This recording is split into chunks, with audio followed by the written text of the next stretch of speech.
Concert বাতিলের হুমকি এসেছিল। তাকে লক্ষ্য করে ধেয়ে এসেছিল দেশবিরোধী খালিস্তানপন্থী আক্রমণও। মঞ্চে দাঁড়িয়েই সে সব কিছুর জবাব দিলেন শিল্পী দিলজিৎ দোসাঞ্জ।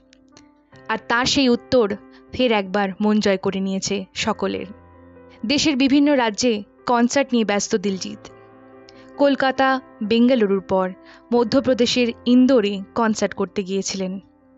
কিন্তু সেখানে বিশ্ব হিন্দু পরিষদের শাখা সংগঠন বজরং দলের রোষে পড়েন তিনি। কনসার্ট বাতিল করতে হবে বলে আসে হুমকি।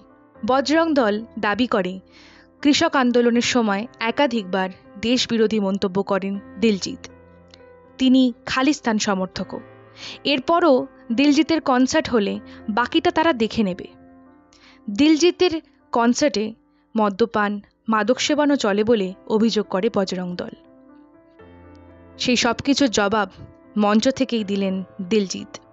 তবে বচসা, কথা কাটাকাটি বা আইনি পথে নয়। দিলজিৎ আক্রমণের জবাব দিলেন কবিতায়, তাও আবার ইন্দোরের কবি রাহাত ইন্দোরির লেখা কবিতা পাঠ করি। अगर खिलाफ है होने दो जान थोड़ी है, ये सब धुआं है आसमान थोड़ी है।